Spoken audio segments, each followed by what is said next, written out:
البدع والأهواء، أهل البدع العقائدية وأهل البدع السياسية. نقول بيننا وبينكم السلف، بيننا وبينكم الكتب، كان فيقول البدع بيننا وبينكم. Bismillahirrahmanirrahim. Qala al-Imam al-Bukhari rahimahullahu ta'ala,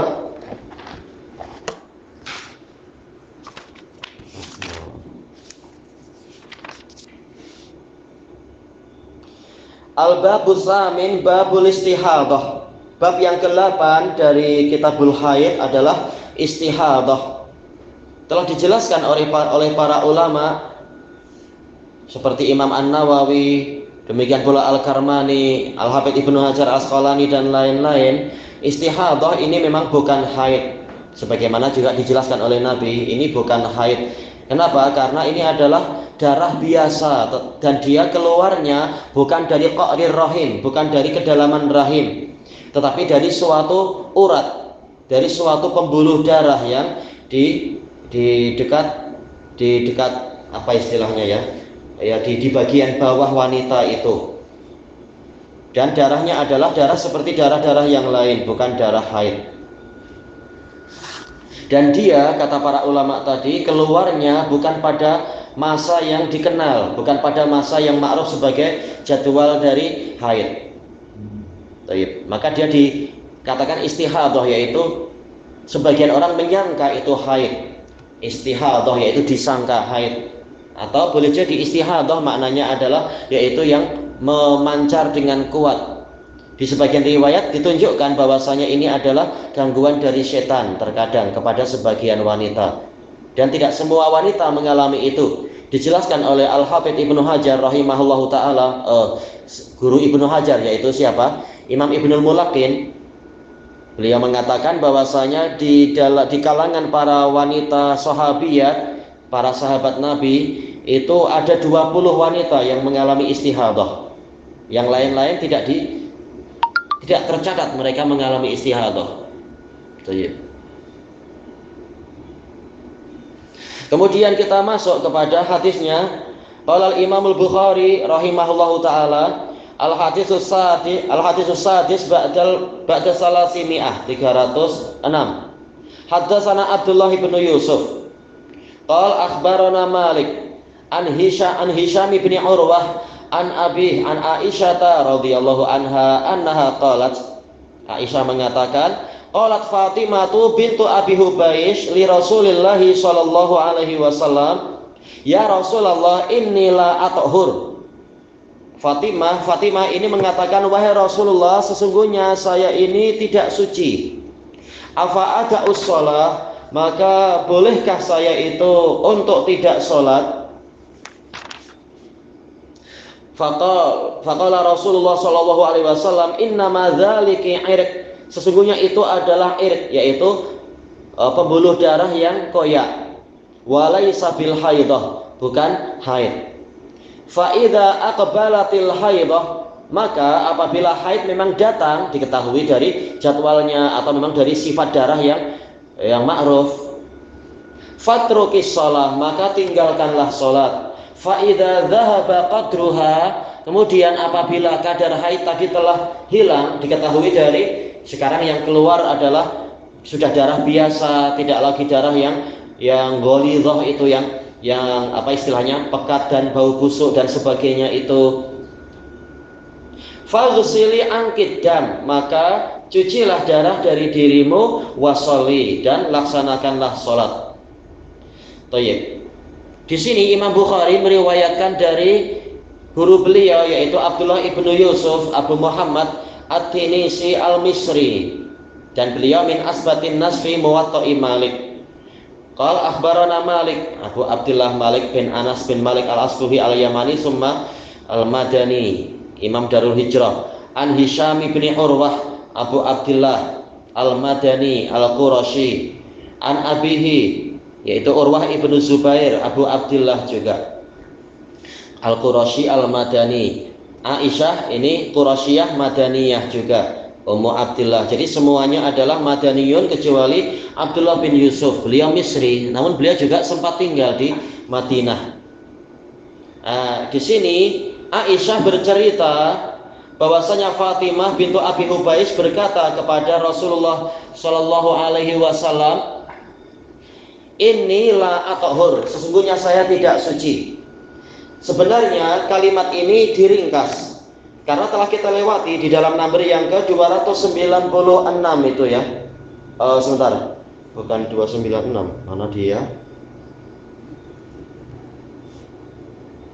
Yang pernah kita lewati yang mana untuk Kitabul Haid tentang Fatimah bintu Abi Hubais. Sudah pernah kita lewati sepertinya. Oh, berarti bukan dalam Kitabul Haid, yang sebelumnya bahkan dalam Kitabul Ghusl, iya, dalam Kitabul Ghusl. Yaitu Fatimah bintu Abi Hubais mengatakan, "Ya Rasulullah, ini ustahab." Wahai Rasulullah, saya mengalami perkara haid, yaitu haid yang kuat atau yaitu haid yang masanya panjang di luar jadwalnya. Ini dikatakan ustahab, yaitu bagaikan haid dan disangka haid. Kemudian baru mengatakan apa? Fala atohur, maka saya ini tidak suci. Maksudnya bagaimana? Dijelaskan oleh sebagian ulama, yaitu dia menyangka dirinya ini tidak suci karena ini masih darah haid. Karena dia menyangka dirinya belum suci, maka dia mengatakan, afa ada usholah, apakah boleh saya meninggalkan sholat? Kenapa? Ya karena menyangka bahwasanya dia tidak suci.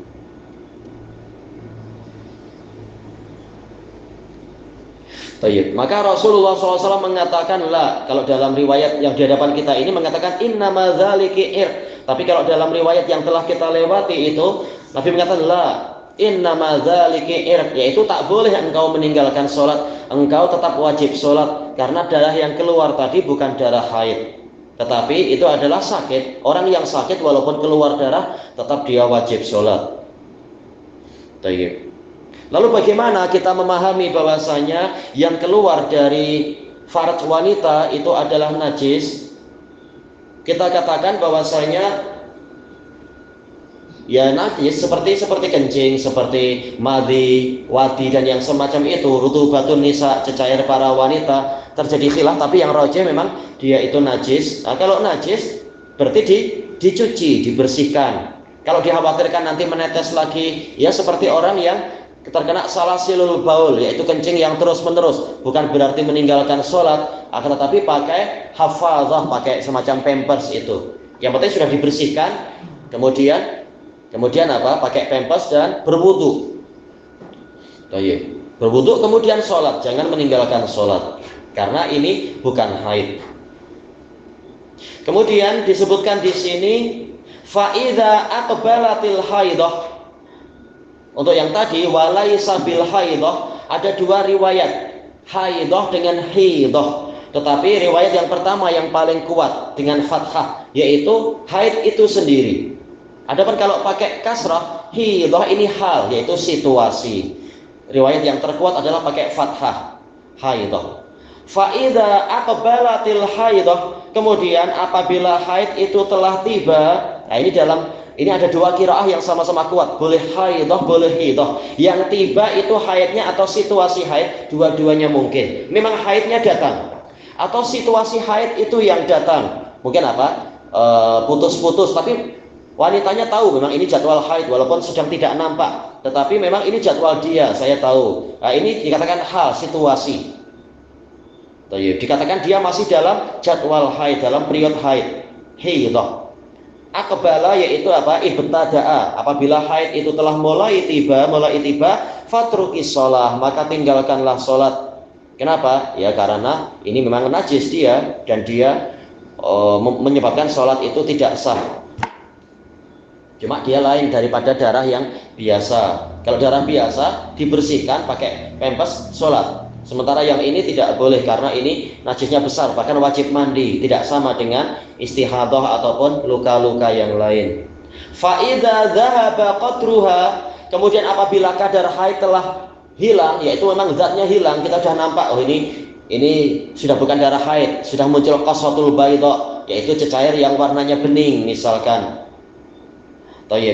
Atau kadarnya yaitu memang wanita ini sudah memang memiliki jadwal yang jelas. haid saya hanya 5 hari. Nah, ternyata memang di hari kelima sudah tidak ada. Walaupun bahkan di hari keempat sudah tidak nampak, tapi dia menanti karena biasanya 5 hari. Nah, di hari kelima memang situasi haid, kadar haid memang sudah tidak ada. Maka kata Nabi, faghsili ankid dam, maka cucilah darah dari dirimu itu. Sebagian pensyarah mengatakan maksudnya adalah darah istihadhah, dan ini keliru. Yang betul adalah darah haid, karena Nabi bicara apabila darah haidmu telah hilang, masa haidmu telah berhenti, telah terputus, maka cuci darah tadi. Darah apa? Jelas darah haid, bukan darah istihadhah. Inilah yang betul. Tayyib. Dan sholatlah. Nah, sebagian ulama mengatakan yang membuat kami merojihkan darah yang dicuci ini adalah darah istihadhah adalah karena Nabi tidak menyuruh mandi, langsung habis mencuci darah yang ini langsung sholat. Berarti darah yang dicuci adalah darah istihadhah, tapi ini keliru. Dari mana kita tahu? Dari pengumpulan riwayat Bukhari yang Muslim, itu sebagiannya menyebutkan apa itu? Faghsili ankidam waghtasili wasolli. Riwayat yang lain mengatakan waghtasili wasolli tanpa ada faghsili. Ini menunjukkan, Al-Hafidz mengatakan, dan semua rawinya siqat. Mungkin sebagian meriwayatkan dengan ini, sebagian meriwayatkan dengan itu. Tatkala semua riwayat itu betul, kita gabungkan, yaitu apabila darah haid telah berhenti, telah terputus, maka cucilah jejak-jejak yang ada itu, kemudian mandilah engkau dan sholatlah. Jadi memang dia wajib untuk mandi, walaupun dalam riwayat Abdullah bin Yusuf ini tidak ada lafaz faghtasili, tapi riwayat yang lain sahihah juga telah mengatakan faghtasili, mandilah engkau. Ini menunjukkan dia wajib mandi. Adapun untuk istihadhah tidak wajib mandi, cukup dicuci kemudian berwudu. Dalam riwayat yang lain tawaddu'i likulli shalah, berwudulah untuk setiap salat. Baik. Tidak perlu mandi tapi berwudu. Tapi kenapa berwudu? Ya karena dia keluar dari kemaluan, telah terbentuk ijma, jangankan wanita, laki-laki juga sama. Sesuatu yang keluar dari dua jalur dubur ataupun kubul ini membatalkan wudu. Baik. Kita tidak sedang bicara najis atau tidak najis, tapi membatalkan wudu. Mani yang rajih kata Al-Hafidz Ibnu Hajar, baik laki-laki ataupun perempuan itu tidak najis, tetapi membatalkan wudu, bahkan wajib mandi kan ya. Adapun cecair yang lain untuk wanita memang dia najis dengan beberapa dalil, tapi untuk khusus yang maninya ini tidak najis. Adapun kalau bercampur, dan itu yang sering terjadi tatkala mungkin belum betul-betul puncak, muncul ada cecair ditambah dengan mani, ya memang ini menyebabkan ternajisi karena ada cecair yang lain. Intinya sesuatu yang keluar dari dua lubang kemaluan, baik laki-laki ataupun perempuan, dubur ataupun kubul, ini membatalkan wudu. Makanya wanita yang istihadhah wajib untuk setelah mencuci darahnya itu berwudu karena wudunya batal.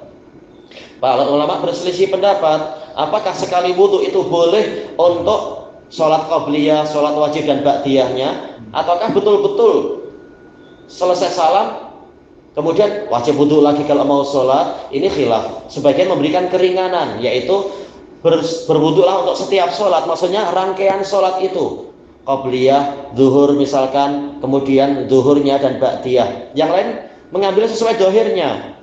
Karena sholat itu diakhiri dengan salam, dan ternyata setelah salam wanita itu memang mengalami istihadhah, maka seperti kencing. Orang yang kencing tentunya batal, dia wajib wudu. Dan ini pendapat ini lebih berhati-hati dan lebih selamat, kecuali apabila istihadhahnya memang terlalu berat, seperti salasilul baul, seperti kencing yang terus menerus itu, maka yang seperti ini dimaafkan. Boleh sekali wudu, boleh untuk satu rangkaian sholat wajib dengan rawatibnya. Karena agama ini dibangun di atas keringanan untuk orang-orang yang mengalami kesulitan. Ilahuna wallahu a'lam. Subhanakallahumma wa bihamdika la ilaha illa anta astaghfiruka wa atubu ilaik. Walhamdulillahirabbil alamin. Jazakumullahu khairan.